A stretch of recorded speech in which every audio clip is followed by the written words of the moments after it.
we do have this story. Explosions heard at 3 Pakistan air bases, including Nur Khan. This is breaking news. We had the biggest dogfight since World War II just the other day, and it's not stopped. The escalation has continued between India and Pakistan. So maybe we'll have to take sides in that conflict, and we'll be fighting China because they're aiding Pakistan, and we are going to be on the side of India. Well, I mean, it makes sense that we would be fighting China because we don't get along anyways. I don't care what anyone says. We're not just rivals with China. They're our enemy. Do you know what's truly fascinating about this war is that we are now watching untested weapons finally get tested.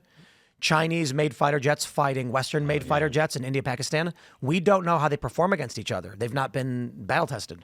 Yeah. Now, the scary thing with this is the U.S. and China are looking at what's going on, and it's giving them data as to whether or not they can win a conflict. If the U.S. or China is thinking, in the intel, like, hey, we don't know if our fighter jets are going to handle the Chinese advanced jets. We've never encountered in combat. So that gives us pause. Are we prepared to enter a conflict when we don't know what their weapons are capable of? After watching this, they're going to say yes or no. Mm-hmm. So this actually opens the door that we come closer to a greater war. People really should be talking about the new modern weapons finally being battle tested. Mm-hmm. That's scary. I don't think we're in a good spot with our jets either. No. With the F-35, no. The F-22 is still still looking pretty. If I understand correctly, it's pretty good. The F-15 is still undefeated, though, right? So, granted, when it comes to like the modern, like the 5th gen aircraft, yeah, like they're untested and maybe not. But the F-15, that airframe is undefeated. Mm-hmm. So we have the most advanced aeronautics package in the F-15. So we've given, or we've sold a lot of F-15s to Israelis and to other countries. And they've not been, there's not a MiG that's been able to shoot down an F-15 in combat. F-15s are still, they were the top dog until the F-22. The F-22 in simulated stuff has been able to take on multiple F-15s. So I don't know 100% that the F-22 is it all that it's, talked up to be. I do know that there are problems with the F-35, but I don't think that I don't know how many are actually in combat and stuff. I know they had issues when it came to production. But the F-22 and the F-15 are still top of the line, and they're incredibly capable machines. So I can't say anything. Can't say much for the F-35. I know that Pakistan has F-16s. They both have a lot of MiGs. They both have a lot of Chinese fighters, so I don't know what kind of results you're going to see, because it does depend on tactics and the pilots themselves. If you're not actually getting getting time in the simulators and in the air, it doesn't matter. Well, I can't say that it doesn't matter, but the skill of the pilots does matter, because they don't have the most advanced technology. Like, I assume the F-22 does a lot for the pilot, and especially the ability to shoot missiles at targets that you can't see with your eyes and stuff. That radar, you get an AWACS up there with a couple F-15s, they can see stuff that's beyond the horizon and stuff. You can shoot a missile from 100 miles away or something. Yeah, it's pretty cool technology. Have you ever seen the meme of Pedro Pascal driving the car and he's smiling really loud? It says, "Life when India and Pakistan get in a nuclear war and all the scam calls and texts stop suddenly." Yeah. I mean, small blessings. If that's what has to happen. I don't know. Look, a nuclear exchange between India and Pakistan would be bad for the whole world, because even the small nuclear bombs that they have are devastating. And as soon as someone else uses nuclear weapons, it only lowers the threshold necessary for another country to use a nuclear weapon. Right now, it's only the U.S. that's ever used them. It was in World War II, and everyone's like, whoa. And now we saw what could happen with thermonuclear weapons, because, Fat Man and Little Boy were just atomic bombs, and they annihilated cities. Thermonuclear weapons are thousands of times stronger, and they're far more frightening. And thankfully, nobody has decided that they want to use one in conflict.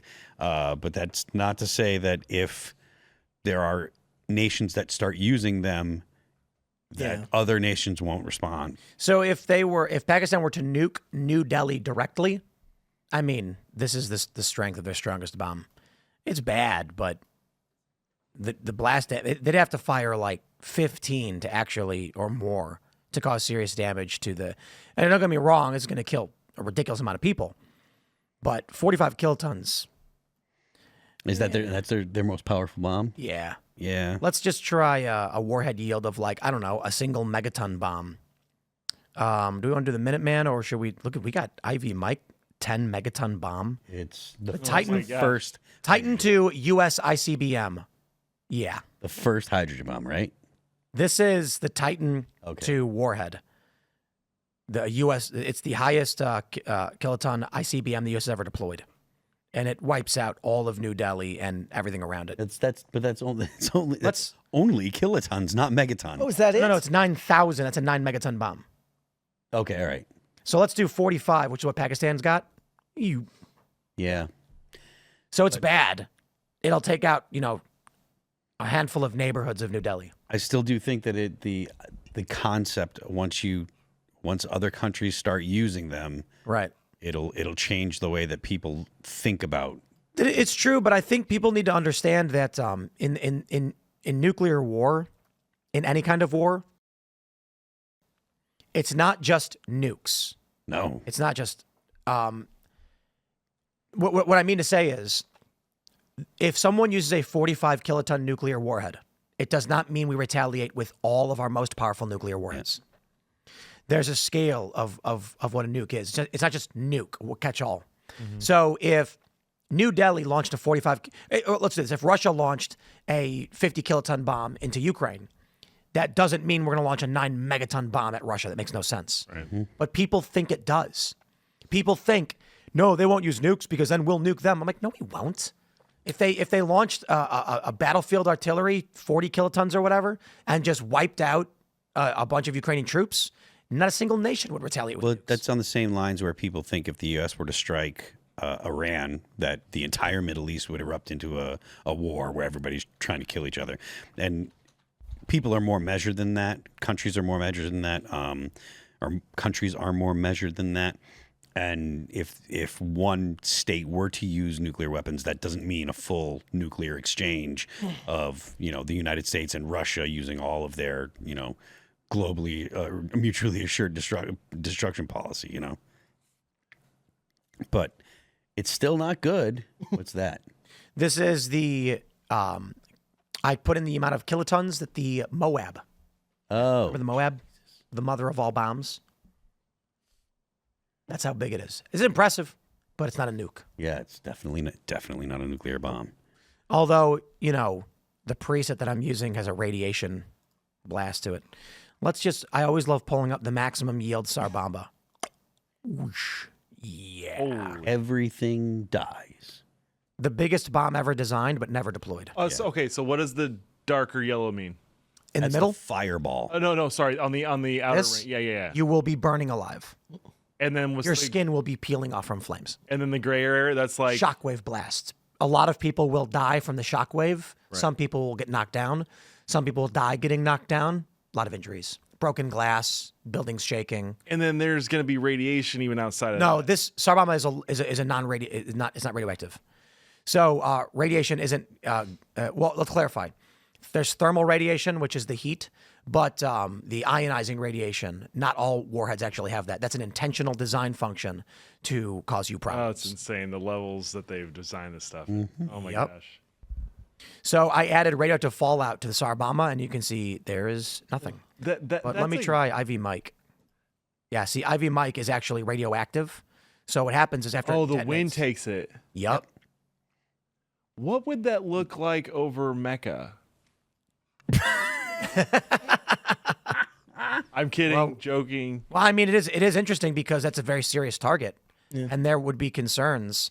If it's gonna ban you, dude, there's no way it's gonna let you. What do you mean? Yeah, it'll let you. No, I mean, look. What is the best guess? Let's try this. What is the best guess? I mean, imagine making nuke map and not letting somebody pick a specific Israel's location. Nuclear weapons. It's not run by Google.